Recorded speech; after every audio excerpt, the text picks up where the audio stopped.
ఏ మనుషులు తాగమంటే తాగు, భోజనం చేయమంటే చేయి, ఇతని కటిక ఉపవాసాలు ఉండి మొక్కులు తెచ్చుకుంటే జాతకాల్లో ఉన్న దోషాలు పోతాయి. అయినా ఈ పనికిమాలిన దోషాలన్నీ నిజమని నువ్వు నమ్ముతూ ఉంటావా? వాళ్ళ జాతకాలు కలవలేదు, జాతకాల్లో దోషాలు ఉన్నాయంటే నువ్వు నన్ను వదిలేసి పోతావా అని చెప్పేసి అంటూ గొడవ పడుతూ ఉంటాడు బాలు. అలా ఎందుకు అంటారు నా మనసు బాధపడేటట్టు? అలా అని మీకు చెప్పానా అంటే మరేంటి లేకపోతే నువ్వు చేసేది? ఈ పాడైన జాతకాల వల్ల నా కన్నతల్లి నాకు దూరమైంది, నా కన్నతల్లి నాకు ఎప్పటికీ దగ్గర కాలేదు, నన్ను ఇప్పటికీ దగ్గరికి చేరనివ్వట్లేదు అంటూ బాలు తెగ బాధపడిపోతూ ఉంటాడు.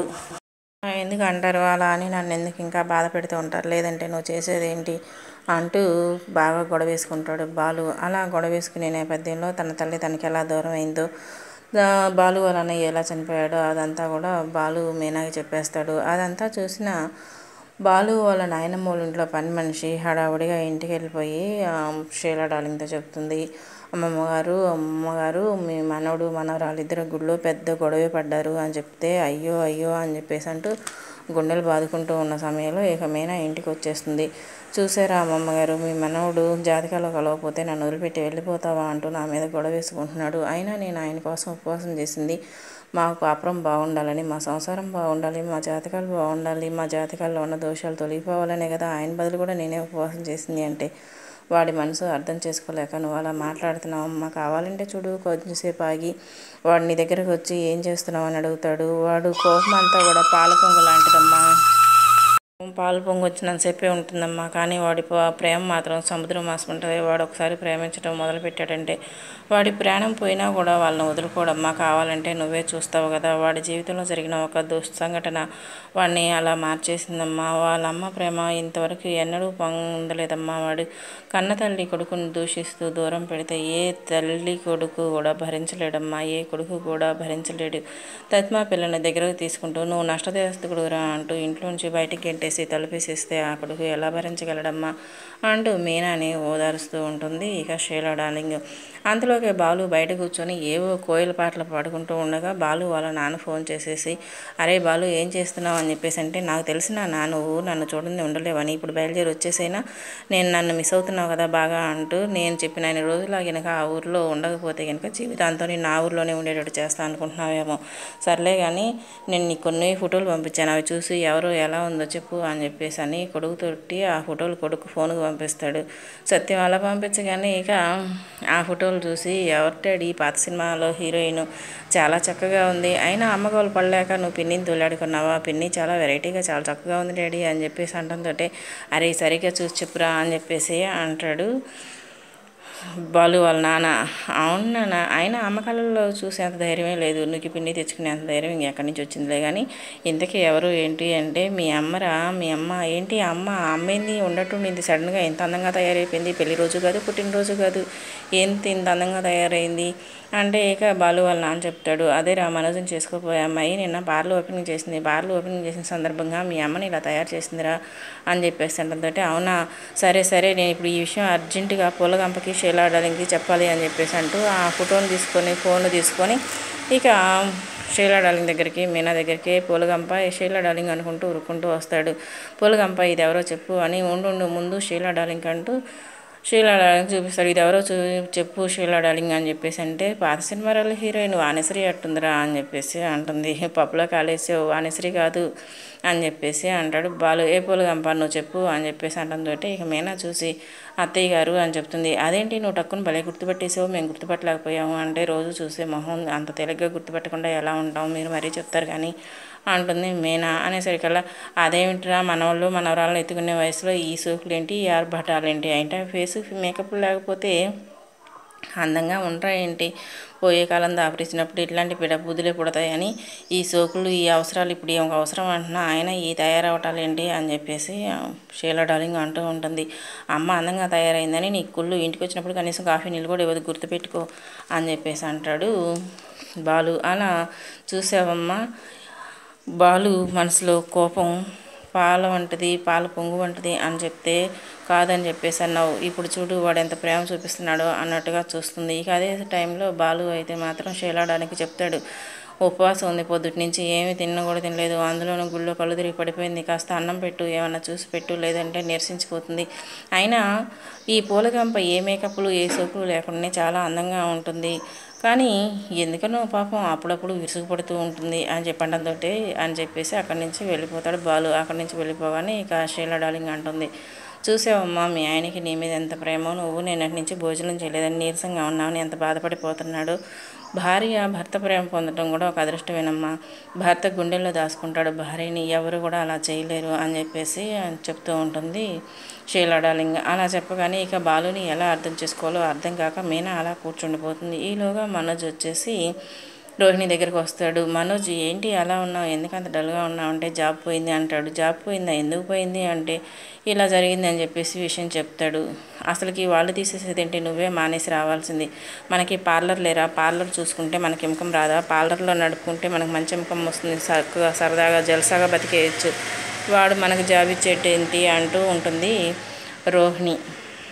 కాదు, జాబ్ ఉంటేనే కాస్త మగవాడికి జాబు పురుష లక్షణం అన్నారు కదా, అందుకే జాబ్ ఉంటే ఒక హోదా కానీ డిగ్నిటీ కానీ ఉంటుంది, లేదంటే మా వాళ్ళ ముందు నేను చాలా చులకనైపోతాను అని అంటూ ఉంటాడు. ఇక మనోజ్ అలా ఏం ఉండదు, ఈ పార్లర్కి ఎండీగా నువ్వు ఉండు, పార్లర్ మెయింటైన్ చేసుకునే విధానం నేను చూసుకుంటూ ఉంటాను అని మనోజ్ని ఎంకరేజ్ చేస్తూ ఉంటుంది రోహిణి. అయితే అదే సమయంలో ఇక మీనా అయితే మాత్రం బాధపడుతూ అలాగనే కూర్చొని ఉంటే, ఏంటమ్మా ఇంకా అదే ఆలోచిస్తూ బాధపడుతూ కూర్చున్నావా, వాడు నీ మీద ఎంత ప్రేమ ఉందో చూసావు కదా, అయినా సరే ఇంకా బాధపడుతూ కూర్చున్నావేంటి అంటే, కాదు అమ్మగారు, నన్ను వదిలేసి వెళ్ళిపోతావా అనే మాట నాకు బాగా గుర్తుకొస్తుంది. అంటే అదేనమ్మా, జాతకాలు కలవకపోతే ఒకవేళ నువ్వు వాడిని వదిలేసి వెళ్ళిపోతావేమో అన్న భయంతో వాడు అన్న మాటలు, అంతే తప్పితే నీ మీద ప్రేమ లేక కాదు తల్లి, రా భోజనం చేద్దు కానీ అంటూ మీనాకి భోజనం పెడుతూ ఉంటుంది షీలా డార్లింగ్. చంద్రుడు షోడశ కళాప్రపుండు. చంద్రుడు నిండుగా వెలుగొందే రోజు పౌర్ణమి. ప్రతి పౌర్ణమికి ఒక్కో ప్రాధాన్యం ఉంది. చిత్ర నక్షత్రం పేరుతో చైత్ర పూర్ణిమ ఏర్పడింది. ఈ పర్వడిని మహాచైత్రి అని అంటారు. ఈ రోజున చిత్రగుప్త వ్రతం చేస్తారు. కొన్ని ప్రాంతాల్లో ఈ రోజున హనుమత్ జయంతి జరుపుకుంటారు. మధ్యమస్తులకు ఇది ముఖ్యమైన పండుగ. విశాఖ నక్షత్రంలో కూడిన పున్నమిని వైశాలి అంటారు, మహావైశాలి అని పిలుస్తారు. ఈ పర్వదినాన సోమవ్రతం చేస్తారు. సుబ్రహ్మణ్య స్వామి నమ్మాళ్వారు బుద్ధుడు జన్మించినది ఈ రోజునే అని చెబుతారు. కూర్మ అవతారం ఆవిర్భావం ఇదే రోజున జరగటంతో కూర్మ జయంతిగా వ్యవహరిస్తారు. తులసి, అశ్వత్థ వృక్షాలను కూడా ఈ రోజున పూజిస్తారు. జ్యేష్ఠ పూర్ణిమ ఏరువాక పూర్ణిమగా ప్రసిద్ధి చెందింది. ముత్తైదువులు వట సావిత్రి వ్రతం చేస్తారు. పద్మ పురాణ గ్రంథం, కృష్ణజినం మొదలైన దానం చేస్తారు. ఆషాఢ పౌర్ణమి నాడు వ్యాసుని ఆరాధిస్తారు. వ్యాస పూర్ణిమ, గురు పూర్ణిమగాను దీన్ని వ్యవహరిస్తారు. ఈ రోజున కొందరు శివనయన వ్రతం చేస్తారు. ద్రుపదుడి భార్య కోకిలాదేవి పేరుతో కోకిల వ్రతం చేస్తారు. శ్రావణ పూర్ణిమను జంధ్యాల పూర్ణిమ, రాఖీ పూర్ణిమ, నార్లి పూర్ణిమ, రక్షాబంధన్, సౌవాతి పూర్ణిమ, నారికేళ్ల పూర్ణిమ, హయగ్రీవ జయంతి అనే పేర్లతో పిలుస్తారు.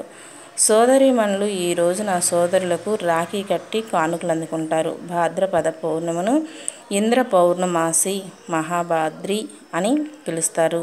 దిక్పాల పూజ, ఉమామహేశ్వర వ్రతం, పుత్రవ్రతం, వరుణ వ్రతం, అశోక దాత్ర వ్రతం, సావిత్రి వ్రతం ఈ రోజున చేస్తారు. ఆశ్వీజ మాస పూర్ణిమ, కుమార పౌర్ణమాసి, మహాస్వని, కౌముది పూర్ణిమ, గొంతెమ్మ పండుగ, కోజాగరి పూర్ణిమ, అక్షక్రీడ పేర్లతో పిలుస్తారు. కృత్తికా నక్షత్రంలో వచ్చేది కార్తీక పౌర్ణమి. హరిహరులకు, సుబ్రహ్మణ్య స్వామికి, పార్వతీదేవికి, లలితా త్రిపుర సుందరికి అత్యంత ప్రీతికరమైన పర్వడి. శైవ వైష్ణవులకు పావనమైనది. సోమకాసుర సంహారం కోసం శ్రీహరి మత్య రూపం దాల్చింది ఈ రోజునే.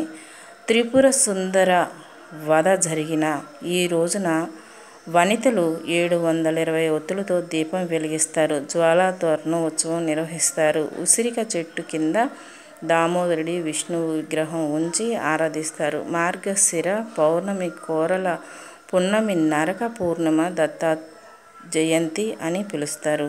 పుష్యమి నక్షత్రంలో కూడిన పూర్ణమిని పుష్యం హిమశోధన పూర్ణిమ అని పిలుస్తారు. ఈనాటి సముద్ర స్నానం సకల ఐశ్వర్యాలు ప్రాప్తిస్తుందని కొందరు విశ్వాసం. మాఘ నక్షత్రయుక్త పూర్ణిమ మహఘ పూర్ణిమ, మహామాఘి అని పిలుస్తారు.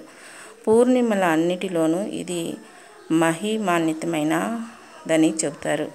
రామకృష్ణ పరమహంస జన్మించినది ఈ రోజునే. పాల్గొన్న పౌర్ణమిని మహాపాల్గొని, హుతాశని పూర్ణమి, డోలా పూర్ణమి అన్న పేర్లతో పిలుస్తారు. కళ్యాణ వ్రతం, లక్ష్మీనారాయణ వ్రతం, అశోక పూర్ణిమ వ్రతం, శయనదాన వ్రతం, శంఖ పూజ వేర్వేరు ప్రాంతాల్లో జరుపుకుంటారు. ఇలా ప్రతి పూర్ణమిలో ఓ ప్రత్యేకతలు, విశేషాలు ఎన్నో ఉన్నాయి. వాటి మహిమాన్వితమైన పుణ్యప్రద ఫలితాలు తెలుసుకొని తదనుసారం ఆచరించడమే మన విధి పరమావధి. అలాగే ఈ పౌర్ణమి రోజుల్లో ఏ వ్రతాలు చేసినా, ఏ దాన ధర్మాలు చేసినా అధికమైన పుణ్యఫలం ప్రాప్తిస్తుంది. అలాగనే పౌర్ణమి రోజు తప్పకుండా లలిత సహస్రనామ పారాయణం కానీ, విష్ణు సహస్రనామ పారాయణం కానీ, అలాగనే అరుణాచలం గిరి ప్రదక్షిణ కానీ ఇలా చేసుకోవటం వల్ల అనేక పుణ్యకార్యాలు జరిగి అంతా శుభ ఫలితాలు కలిసి వస్తాయని పెద్దలు చెప్తూ ఉంటారు.